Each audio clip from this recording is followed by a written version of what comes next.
Seminario de Cultura Mexicana, Corresponsalía La Paz, San Luis Potosí y Fomento Cultural del Norte Potosino AC, les dan la más cordial de las bienvenidas a esta crónica del 15º Coloquio Nacional del Seminario de Cultura, Los Rostros de la Desigualdad. Esto fue un coloquio que se llevó a cabo en Orizaba, Veracruz, convocado por la sede principal del Seminario de Cultura Mexicana. Indudablemente, el título es sugerente, Los Rostros de la Desigualdad. El profesor Francisco Ismael Soto Flores, vocal de la corresponsalía, preparó una crónica de su asistencia al coloquio, que originalmente fue preparada para los integrantes del Seminario de Cultura Mexicana, aquí de la corresponsalía, que no pudimos desafortunadamente asistir al coloquio, pero gracias a su testimonio, pues nos vamos a enterar, nos vamos a informar de lo que aconteció, porque el tema, vuelvo a decir, es sumamente interesante. Estos rostros de la desigualdad que algunas corresponsalías las vemos, los vemos con mucha claridad en nuestras zonas, lugares donde no hay museos, lugares donde no hay bibliotecas, lugares donde la cultura llega de una manera a cuentagotas. Los rostros de la desigualdad se presentan o son también no solamente culturales, son formativos en cuanto a escuelas, en cuanto a instituciones. Creo que lo que nos cuenta ahorita el profesor Francisco Ismael Soto Flores va a ser muy interesante. Vamos a escucharlo. El profesor es licenciado en Educación Primaria por el Centro Regional de Educación Normal, profesora Amina Madera Lauterio, una institución muy seria, muy reconocida aquí en el altiplano potosino, que está en Cedral, San Luis Potosí. Él ha sido un gran promotor de la cultura que realiza Fomento Cultural del Norte Potosino AC y ha sido un gran profesor con mucha vocación para enseñar teatro, para enseñar escenografía, para enseñar muchísimas otras materias. Es un hombre con muchísima sensibilidad, es un hombre joven, es un miembro joven dentro de nuestro seminario. Entonces, le damos la más cordial de la bienvenida y, profesor, pues vamos a escuchar su crónica de este evento que fue tan importante. Claro que sí, muchas gracias, licenciado. Voy a iniciar compartiendo una pequeña presentación que preparé para esta plática. Déjenme ver nada más que se comparta. Creo que ya. Ahí está. Sí, listo. Bueno, pues es básicamente una charla. Espero no hacerla muy extensa, pero es algo sobre lo que se vivió el pasado mes de abril en Orizaba, donde se realizó este coloquio. Y bueno, voy a empezar primero contextualizando tanto a los miembros del seminario como a mis alumnos y a mis compañeros que forman parte de Fomento Cultural. No todos saben acerca sobre el seminario, entonces les platico que el Seminario de Cultura pues es una institución conformada por grandes personalidades vaya pues de la cultura y de las ciencias que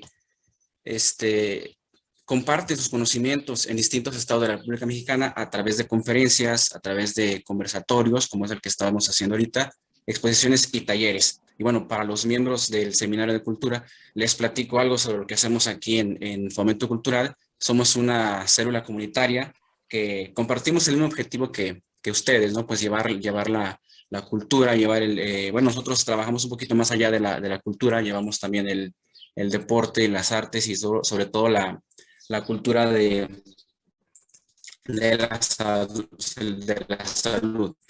En ese sentido, y volviendo al primer punto, que es el Seminario de Cultura, pues tiene presencia en 27 estados de la República, a través de 60 corresponsalías y 4 corresponsalías en el extranjero. En el siguiente mapa que está ahí a continuación, no se alcanza a percibir mucho porque la imagen no tiene mucha resolución y no puedo hacer el zoom para ver con más detenimiento la ubicación exacta de todas las corresponsalías, pero voy a aprovechar el espacio para saludar a todas las corresponsalías hermanas de Aguascalientes, de Baja California, de Mexicali, en Tijuana, Baja California Sur, en La Paz, en Campeche, en Chiapas, en San Cristóbal de las Casas, en Tuxtla Gutiérrez, en Chihuahua, en Coahuila, ahí mismo en Arteaga, en Saltillo, en Monclova, en Sabinas y en Torreón. En Colima y en Manzanillo, en Durango, en Gómez Palacio, en el Estado de México, aquí hay varias corresponsalías, está Cocalco, Ciudad de Zahualcóyotl y Chinconcuac. En Guanajuato también hay varias, está Acámbaro, Paseo del Alto, Celaya, Comonfort, Irapuato, Salvatierra, San Francisco del Rincón, San Miguel de Allende. En Jalisco, también se encuentran ahí en Ciudad Guzmán, en Guadalajara, en Lagos de Moreno y en Tecoaltliche. En Michoacán está también en Morelia, en Pátzcuaro, en Uruapan, en Morelos, Cuernavaca, Nayarit, Tepic, Nuevo León, Monterrey, en Oaxaca, en Puebla, en Querétaro, en San Luis Potosí, pues nosotros aquí en Villa de la Paz, en Capital, en Sinaloa, en Culiacán, El Fuerte, Guasave, Los Mochis, Mazatlán, Mocorito, en Sonora, Agua Prieta, Ciudad Obregón, Empalme, Hermosillo, Navojoa, Tamaulipas, Los Dos Laredos y Reynosa, en Tlaxcala, en Veracruz, en Córdoba, Orizaba, Puerto de Veracruz y Yucatán, en Mérida. Bueno, a todos los hermanos de las corresponsalías, un fuerte saludo. Y bueno, esas son las que están aquí en el país, en México, pero hay algunas adicionales en el extranjero, como lo está aquí en este pequeño mapa que se ve en la parte superior, que es Guatemala. En Estados Unidos está en San Antonio, Texas, en Madrid, en España, y en Venecia, allá en Italia. Y bueno, cada una de las corresponsalías dentro del mismo contexto para mis compañeros está conformada por un presidente, por un vicepresidente, por un secretario, un tesorero y el resto de los más integrantes son vocales. Como es mi caso, yo soy vocal aquí de la corresponsalía de La Paz. Y bueno, uno de los principales objetivos del coloquio fue, pues, en palabras clave, reflexionar, vaya pues, sobre los rostros de la desigualdad, como es el título como lo fue el título de este coloquio, los rostros de la desigualdad en sus diferentes facetas, y bueno, propiciar el encuentro y el diálogo entre todas las corresponsalías que ya ahorita mencioné, principalmente para poder fortalecer los lazos y mejorar la convivencia. Todo esto se organizó en 8 conversatorios, liderados por un miembro titular del seminario y conformados por varios vocales e integrantes del resto de las corresponsalías. Y bueno, antes de entrar en el tema, quisiera platicarles un poquito del municipio sede, que fue Orizaba. Y bueno, con las simples imágenes que estás viendo ahorita te vas a dar cuenta de lo hermoso que es el municipio. De entrada es un pueblo mágico, entonces ya te imaginarás todo el atractivo que tiene, entre ellos el teleférico de Orizaba, este espacio muy, muy interesante que es el Poliforum Mier y Pesado, donde se desarrollaron la mayoría de las actividades de este coloquio. Encuentras también el ecoparque en el Cerro del Borrego, también el ecoparque del Río, donde ahí en el cauce pues vas a encontrar diferentes animales, es como un tipo zoológico. Hay un expo parque de dinosaurios, también se encuentra el Museo Francisco Gabilondo Soler, está la Alameda Francisco Gabilondo Soler Cricri, que tuve la oportunidad de ir en la noche. Están varias esculturas de todos los personajes icónicos de la música de Cricri, sonando de fondo. Está también el Palacio de Hierro, también un edificio muy icónico de ahí de Orizaba. Dentro del Palacio de Hierro te vas a encontrar diferentes tipos de museos. Está también la Laguna de Ojo de Agua, el exconvento de San José de García, la Casa de las Leyendas de Orizaba y el Parque de las Sonrisas, entre otros atractivos más que no mencioné. Algo que quiero recalcar mucho sobre este municipio es que afuera de Palacio tiene esta escoba. esta escoba de oro que se entrega a la ciudad más limpia de México. Entonces, en este caso, la tiene Orizaba, que le da más realce a su estatus de pueblo mágico. Ya en 2018 se le había entregado la escoba de plata. Es un premio emitido por Basura por Predial. Si tú caminas por las calles de Orizaba, están súper limpias. La cultura de la gente de ahí es muy buena. Tienen hábitos de limpieza muy dignos de reconocer, de admirar, de repetir, ¿no? Y adicional a esto, creo que tienen una fábrica, una procesadora de desechos que genera combustible. Desconozco el dato exacto de la empresa, pero es digno de reconocer y por eso me lo consideré prudente a platicarles un poco sobre esta escoba de oro en Orizaba.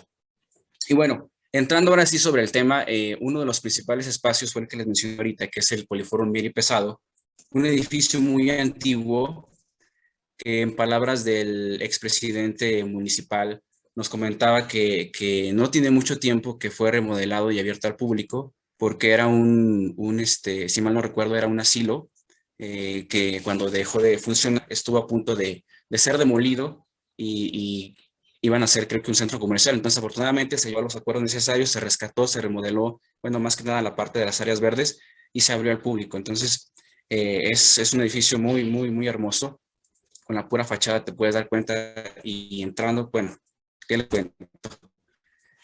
Actividades dentro del Poliforum, exclusivamente en la Sala Emperador, así se llama. Pues aquí se desarrollaron 2 de las conferencias magistrales y los 8 conversatorios que inicialmente te platicaba. La primera conferencia magistral fue desarrollada por el doctor Luciano Concheiro, quien es subsecretario de Educación Superior de la Secretaría de Educación Pública, y él nos hablaba sobre la geografía de la desigualdad. Él entendía o nos mencionaba la desigualdad como una violación a la dignidad humana, y su conferencia se centró básicamente en 3 ideas.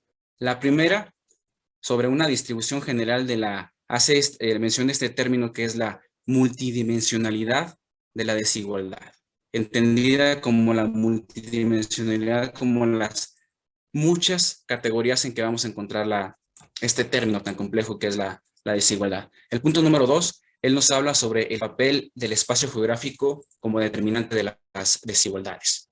Y aquí nos habla sobre la tierra, cómo está la distribución, nos habla sobre la propiedad social, nos habla sobre el capitalismo humano, sobre la globalización, la economía y sus agentes, las condiciones de vida y sobre todo el tejido social y pues la construcción y la reconstrucción del territorio.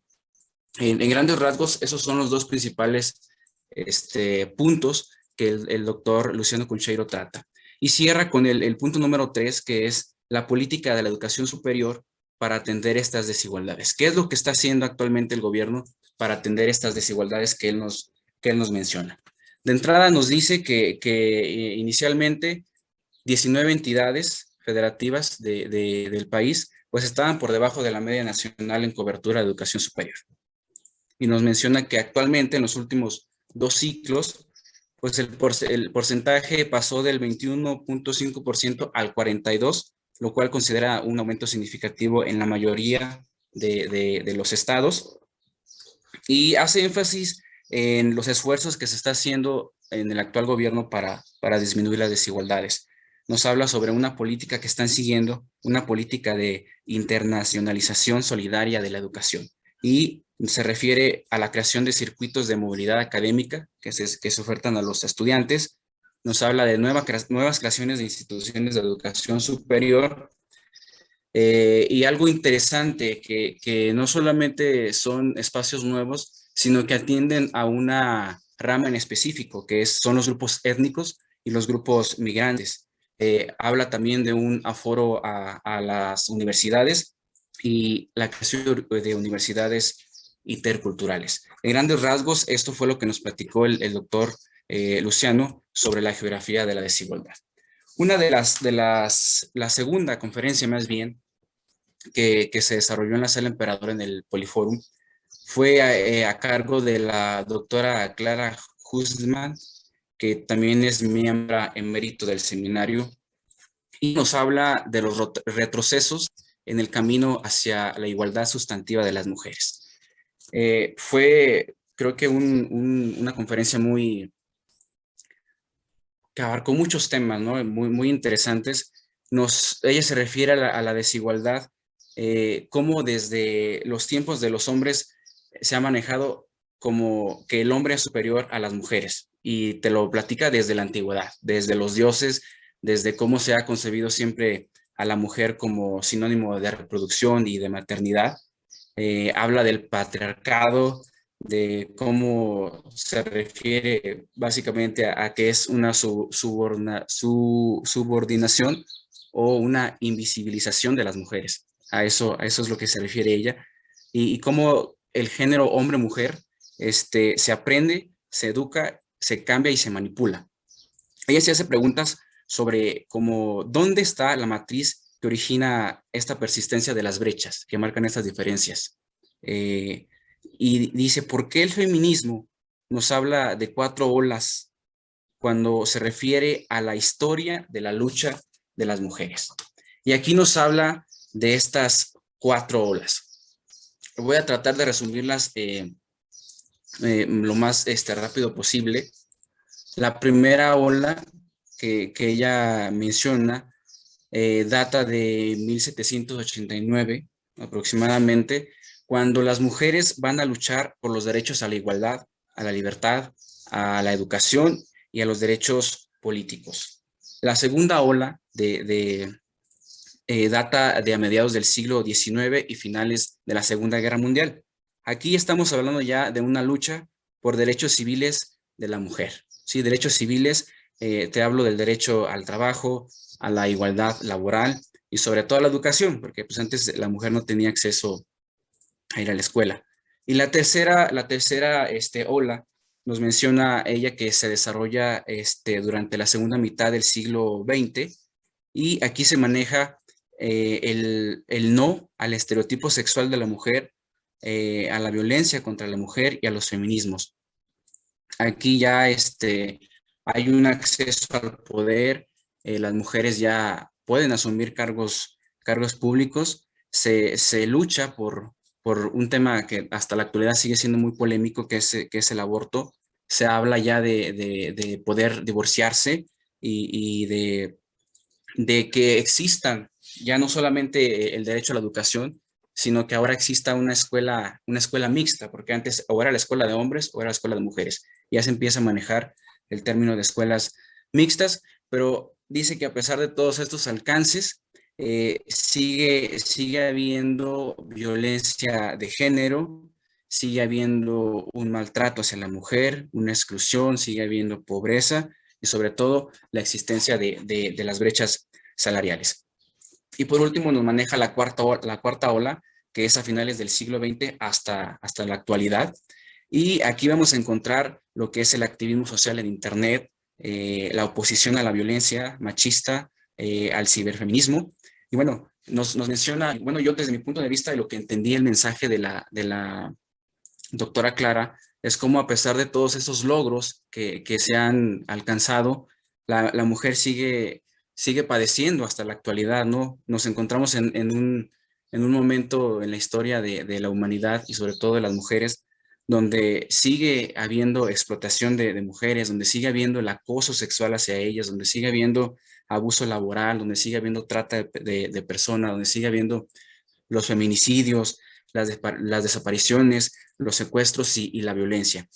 Básicamente pienso que por eso él bautizó su conferencia como los retrocesos, ¿no? En el camino hacia la igualdad de las mujeres. Cómo a pesar de todos estos logros y alcances que ha conseguido la mujer desde tiempos muy de atrás, actualmente sigue habiendo retrocesos en cuestión de términos de igualdad y de trato.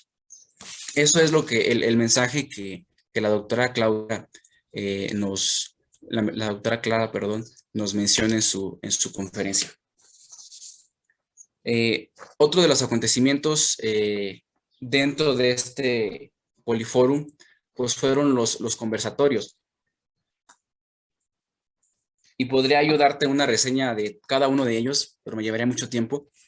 Si hablamos de desigualdad, como lo menciona el doctor Concheiro, hablamos de una multidimensionalidad y nos vamos a encontrar con desigualdades económicas, desigualdades culturales, territoriales, en salud, educativa, social, étnica, racial, jurídica, de género y de muchísimas más, que básicamente esas que te mencioné ahorita fueron los temas de estos conversatorios. Pero bueno, eso fue lo que se desarrolló dentro del Poliforum. Y bueno, estas son algunas fotografías bueno, la primera yo la tomé, las otras más las encontré en la red. Ahí es la sala Emperador donde se desarrollaron estas pláticas, estas charlas y estas conferencias. Y bueno, en la parte de abajo, pues aquí está el momento inaugural del coloquio, palabras de Felipe Leal, que es el presidente del seminario. Y estas otras fotografías son las que yo tomé al exterior. Ahorita ya hay unas letras muy coloridas. Justamente detrás de esas letras hay una silla enorme de madera, muy peculiar que te sirve para tomarte fotos, como la que me tomé aquí de este lado. Y bueno, enfrente hay toda una fuente que funciona en diferentes ritmos, tiene muy bonita vista y pues toda una área verde. Ahí te vas a encontrar a muchísima gente que visita. Y bueno, en un costado pusieron también un carrusel. Eso es lo que pasó en este espacio.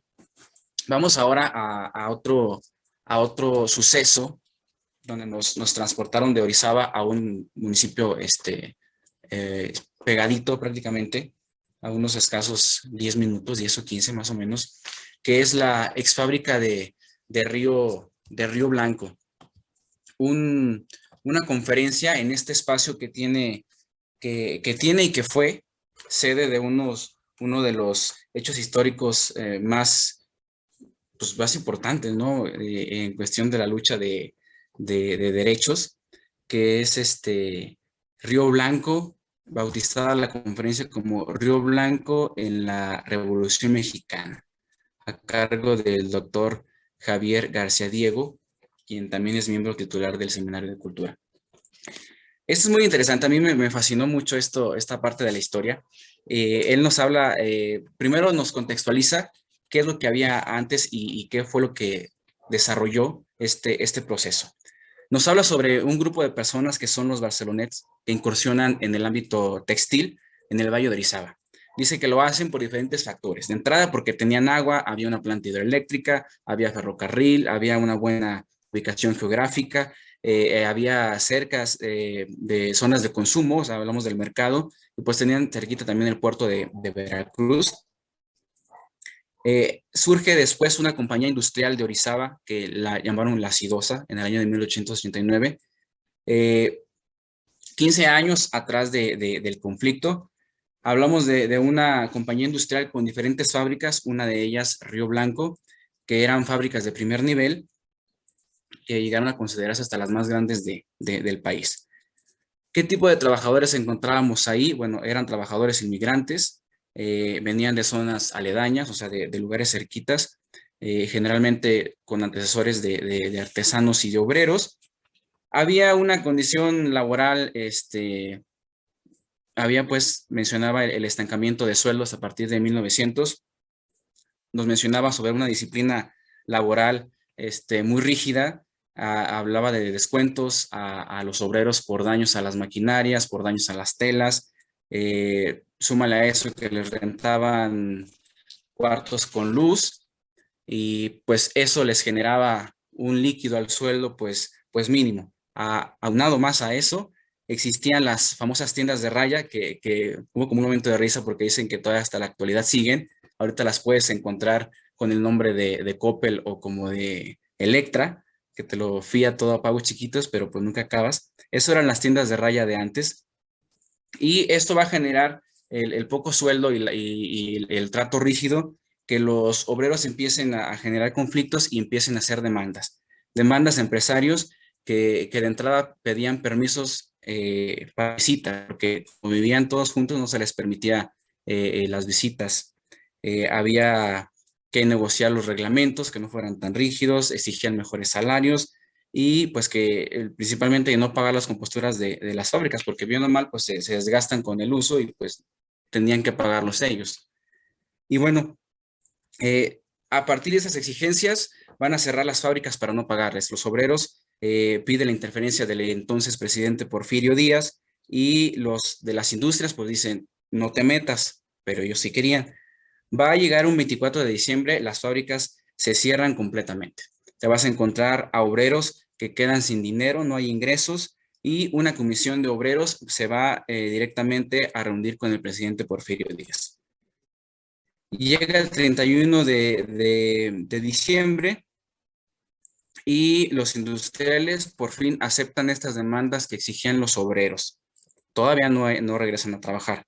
Llega el 4 de enero y don Porfirio Díaz, presidente, publica en el diario un informe, un salario uniforme, perdón, para todos, pero no hay aumentos, pero sí les ofrece servicios de salud, les ofrece escuelas y les dice que no hay que contratar niños de entrada. A partir de esta publicación se maneja el regreso a trabajar el día 7 de enero, un día después de los Reyes. Entonces todavía no traían dinero los obreros. Y bueno, llega el 7, de enero. Ellos digo, no tienen dinero, van a las famosas tiendas de raya, pero como los dueños de las fábricas, de las tiendas de raya, perdón, saben que no tienen dinero, pues no les fían. Llega el 7, regresan a trabajar, solamente unos cuantos se presentan porque no estaban de acuerdo con la publicación, y al no estar de acuerdo se manifiestan afuera de las fábricas, vuelven a ir a las tiendas de raya a solicitar pues que les fíen. Se les niega, creo que hubo como un enfrentamiento entre uno de los dueños y un obrero, suena un disparo y eso ocasiona fue como que la gota que derramó el vaso, y empieza el saqueo a las tiendas, empiezan a quemar lugares y todo, te empieza todo el desastre. En ese mismo rato llegan las Fuerzas Armadas, llegan por ferrocarril, llega más rápido en ese entonces, militarizan toda la zona. Hubo violencia, sí hubo violencia mucha, hubo muertos también muchos, no se sabe cuántos. Todavía en la madrugada del 8 de enero llegan autoridades de la Secretaría de Guerra, fusilan a muchos todavía, unos más huyen, y bueno, meses después se restablece la paz y fue así como Río Blanco forma parte de la Revolución Mexicana. Una conferencia, una charla muy amena, muy fluida, muy interesante, que nos narra cómo los obreros, a partir de reunirse y alzar la voz, pues logran ser reprimidos de entrada, pero posteriormente vienen ya los beneficios para las nuevas generaciones. Al terminar esta conferencia, pues ya se nos da un recorrido por todas las instalaciones de lo que fue la exfábrica, y algo que fue hasta me sentí muy honrado porque decían que la fábrica desde ese entonces nunca estuvo abierta al público, la abrieron para nosotros. Entonces fue un honor bueno, no volver, sino conocer, ¿no? Porque digo, no está abierta al público, sin embargo lo hicieron para nosotros. Y al terminar nos platicaron acerca de un proyecto que están realizando un grupo de jóvenes, un grupo de jóvenes que también merece y vale la pena que lo mencione, porque es un proyecto de energías renovables que ellos están haciendo con paneles solares. Pero no son paneles solares cualquiera. Los están diseñando con un tipo de material que es muy resistente. Entonces, su propósito es el uso de las energías limpias y renovables, pero tienen una misión y una visión, perdón, que es llevar estos paneles solares a los lugares más remotos y más lejanos, sobre todo a las zonas rurales. Ese es su objetivo. Pues qué bueno que se les esté dando un uso a estas instalaciones que en su momento fueron de la ex fábrica, y que lo estén aprovechando, ¿no? Para este tipo de proyectos que vale la pena reconocer. Y bueno, estas son algunas fotos de lo que es la hacienda de la ex fábrica de Río Blanco, y pues todo lo que está ahí. Tenía un video, pero no tiene buena calidad, entonces no tiene caso que te lo presente. Aparte era un video muy corto de como 30 segundos, entonces no lo voy a poner. Y bueno, ya para casi terminar con los sucesos de este coloquio, vamos a hablar de un tercer espacio, que es el Teatro Ignacio de la Llave.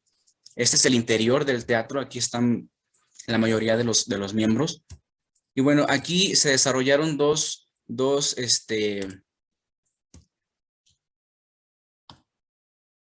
hubo dos programaciones.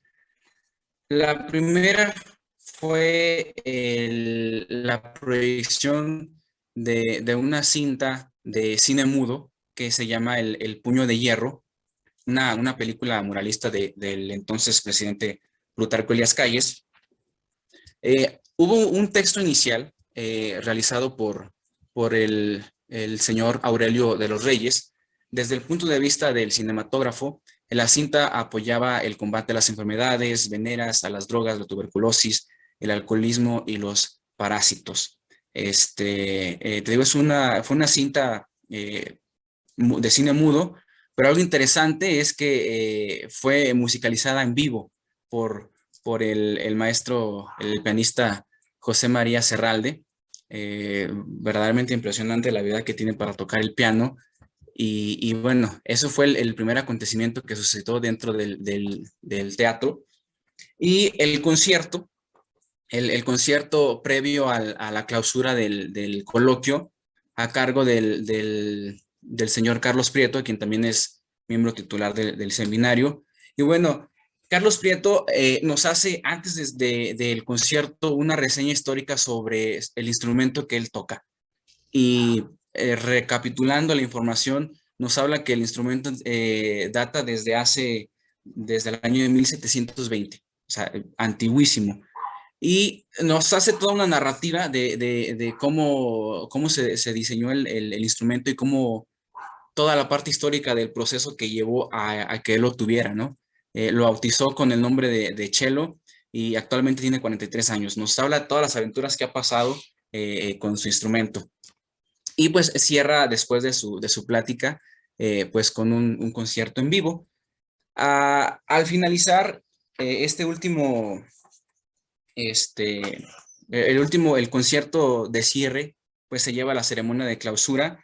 Y bueno, yo le pedí permiso a Jorge de poder releer un poco y un fragmento de la relatoría que él hizo sobre estos 3 días de coloquio del Seminario de Cultura, que nos habla sobre los rostros de la desigualdad. Entonces, me voy a permitir leerlo. Dice más o menos así. Hablar, entender. Mejor dicho, hablarse, entenderse.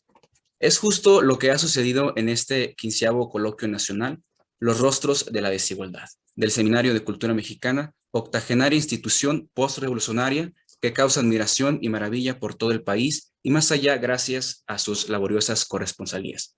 Cultura es todo aquello que el hombre hace, un sistema de ideas de un tiempo determinado, según nos ha recordado Alejandro Báez de Querétaro, desde el primer conversatorio. La frase es de Ortega y Gasset, tal parece. Unos minutos antes, nuestro querido presidente, Felipe Leal, nos recordaba al inaugurar el coloquio que estamos aquí para celebrar la fuerza de la cultura, lo más importante de este país. Son palabras textuales que nos animaron a todos, a los miembros titulares y asociados, al público en general, a los compañeros de Sabinas y Cuernavaca, de Acámbaro y Oaxaca, Nezahualcóyotl y Cocalco, Villa de la Paz y Uruapan, Agua Prieta y Empalme, Guasave, Tepic, Córdoba y Orizaba. Han sido tantas las ideas que aquí se han compartido que todo empieza a confundirse, pero en el buen sentido, como formando un fermento en lo más profundo de nuestras cabezas, de forma que todos volvamos a nuestras respectivas casas con más preguntas que respuestas. Es lo que pasa cuando un coloquio funciona. Preguntas, preguntas, preguntas. ¿Por qué no todos los mexicanos tenemos acceso a la educación? ¿Cómo saber distinguir entre pobreza y desigualdad? ¿Cómo atender desde nuestras comunidades la desigualdad social, étnica y racial? ¿O la jurídica? ¿Realmente somos todos iguales ante la ley?, se preguntaba Rubí Márquez de Orizaba. ¿Y qué decir de la desigualdad sustantiva de las mujeres y las sucesivas 4 olas del feminismo? Ideas, ideas, ideas. Lo importante siempre son las ideas, ideas que son cortes histológicos, como los de Luis Muñoz de Aguascalientes, pero en el fondo son rostros humanos y que deben politizarse, como lo ha dicho Arnoldo Kraus, y apellidarse justicia y mantenernos escépticos. Ideas que van dirigidas a no normalizar la anormalidad y que aspiran a incluir a todos los públicos, como a las mujeres del Cerezo de Ciudad Obregón, las parteras tradicionales de Morelos, las comerciantes del Mercado Benito Juárez Maza de la ciudad de Oaxaca y los distintos grupos vulnerables que ha mencionado Sergio García Ramírez. Ideas, en fin, que en el fondo estuvieron dirigidas explícita o implícitamente a la educación de una forma u otra. Este es un común denominador de todos los conversatorios, conferencias magistrales y actividades culturales. Educar desde la imaginación, según lo ha propuesto Cristian Estrada de Orizaba. Educar sí, pero también impulsar la participación ciudadana, la cual debe actuar con puño de hierro.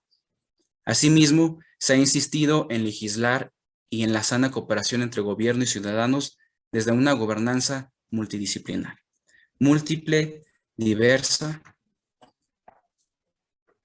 dispareja, pero no desigual, como el arte popular del que nos habló Eduardo Berrocal de San Miguel de Allende, siempre en el quicio de la silla como el resto de nosotros a lo largo de los 3 días. Todos distintos, pero todos iguales. Todos en un mismo autobús retrasado, enfrentando accidentes, soñando con un mismo destino, una igualdad que se transforme en equidad y justicia. De aquí al infinito, como sugiere el emblema del Seminario de Cultura Mexicana. Esas fueron algunas de las palabras de Jorge Pedro Uribe. Saludos, Pedro, creo que estás por aquí conectado, ya te vi. Y bueno, ya para cerrar, bueno, esta es una foto, la foto final que se tomó con todos los miembros fuera del Poliforum Meri Pesado.